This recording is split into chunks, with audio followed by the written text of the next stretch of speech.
The story of Jasons and Argonauts and the Golden Fleece starts in the city of Iolkos, the actual city of Volos in Thessaly. And it begins with the death of the king Cretheus. King Cretheus had two sons, Aeson and Pelias, but Aeson was the rightful heir of the throne. Pelias was his adopted son, and he seized the throne and also imprisoned Aeson. Aeson and his wife Alcimede, who had a just newborn boy with the name Jason, for the fear to lose his newborn son, they spread the word that his son was dead, and they sent him in the Mount Pelion under the cures of the centaurus Chiron.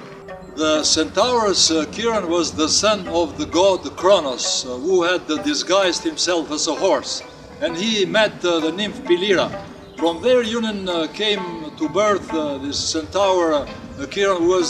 His body was that a horse, and this head was the bust of a human being, of a very handsome man. Once Pilira saw what kind of child she gave born to, she abandoned her son.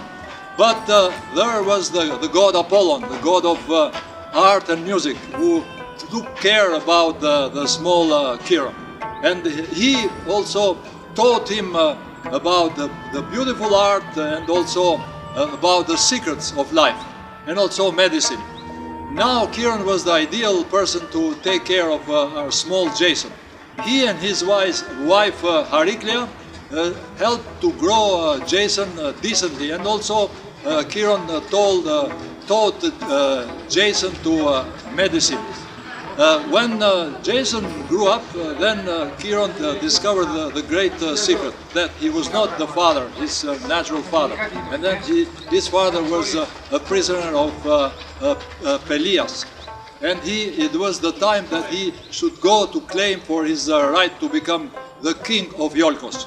As Jason starts to go toward the city of Iolkos, he had to cross the river Anavros. There at the river, he saw an old lady who asked him to help her cross the river. And he holds the lady in his own arms. But as he was crossing the river, one of his sandals went away from the water. On the other side, the king Pelias, knowing that for his injustice, had advised one of the oracles. The oracles had told him that to mind the person with the one sandal. And now here it is, a young boy with only one sandal. The bell started to ring for the king Pelias, but he disguised his fear. And since he was a cunning person, he prepared a wonderful dinner for the young Jason, and said that, Jason, you are too young to have the reputation of being a king. So what would you do in order to gain this reputation and the people of Iolkos accept you? And he said, I would go to take the Golden Fleece. Why don't you go to take the Golden Fleece?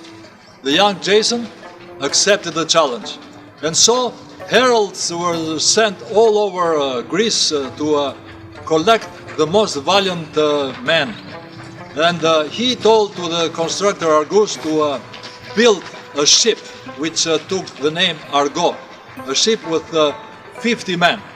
Also, this mission was protected by Athena and Hera, and Athena went to the mountain of Dodonis and cut a branch from the magical oak of her father Zeus, a branch which had the qualities to speak and the prophecy, and that she fitted it in the prow of the Argo. The journey starts at Pagasa, where the Argonauts sacrificed to Apollon. And before they started the adventure, the seer Aidman said that all the omens were good, but with an exception. He himself was never going to come back. He will die in this mission. Now, the first role of helmsman was given to Typhus, while Orpheus was the man to give the rhythm of the Argonauts. So from Pagasa, the journey starts, and since they encountered a lot of storms, they were forced to stop at the island of Lemnos. in Lemnos were only women, because the Aphrodite instigated all the women of the island to kill their husbands and fathers. Jason chose the union with the queen, Hypsipyle. With her, he had two children. One of them was Evneus, who later became the king of Lemnos. But since only two persons did not participate in the union with the women, they were Heracles and Orpheus. After 2 years, they got bored and they started to give messages. And Orpheus from Argo started to sing a song. And that song wake up all the Argonauts. They came back and the quest starts again. Pushed by the bad weather, they reached the island of Doliones. There were accepted by, just like being kings, by the king Cyzicus. Cyzicus was on the eve of getting married with Clite and was very happy. And they invited all the Argonauts to participate in that banquet. But what happened? As they were eating, the Argonauts were attacked by the six-handed giants. And Heracles, who was the strongest man in the earth, killed them all.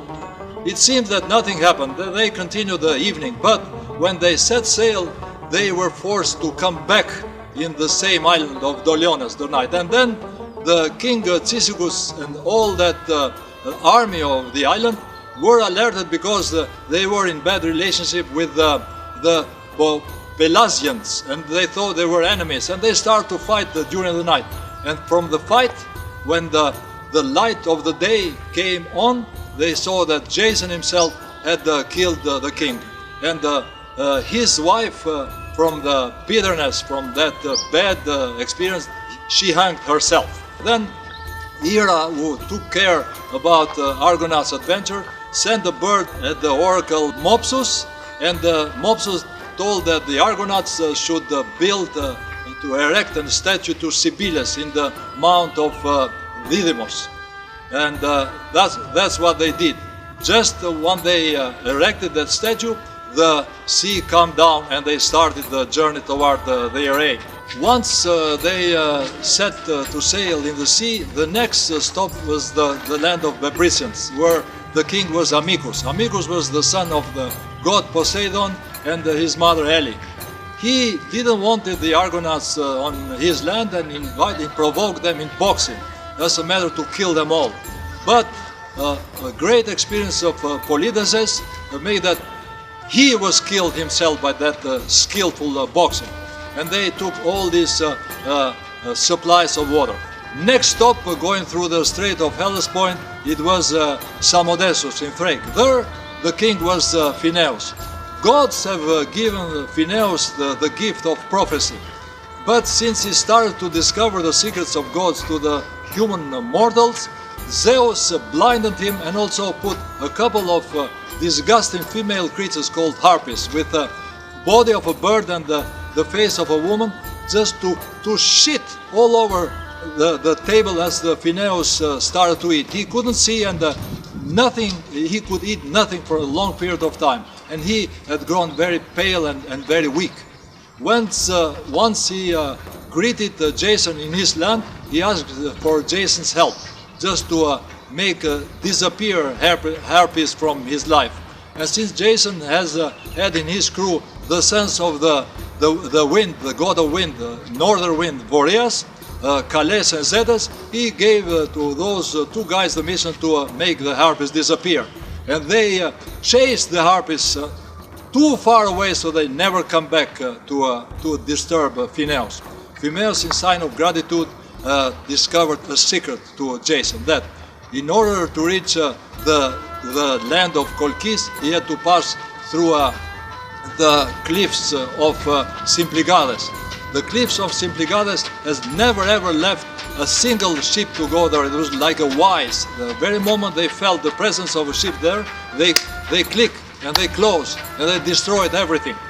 But in order to do that, they must release a pigeon to see if the pigeon will go on the other side, then the Argonauts will do the same too. As they approached the Strait of Bosphorus, they stood in front of Symplegades, those cliffs covered by the mist and moved by the power of the winds.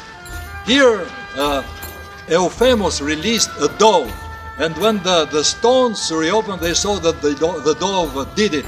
It was safe from the other side.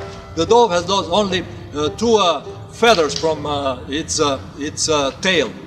The Argonauts, held by Athena and goddess Hera, rowed with all their power, and they did it. When the cliffs closed, the only thing they lost was the stern of the Argo, and they were safe on the other side of the Symplegades. It is said from the legend that once the ship will go safe on the other side, they will not work anymore. They won't close in that terrible wise of destruction. So, what's the message in this myth of Symplegades, the Jason and the Golden Fleece? We live in a world in continuous movement and evolution.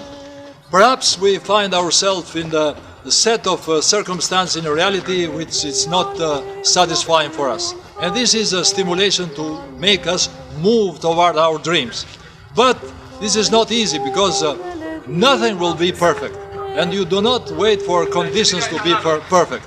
We always challenges and obstacles will arrive. So what?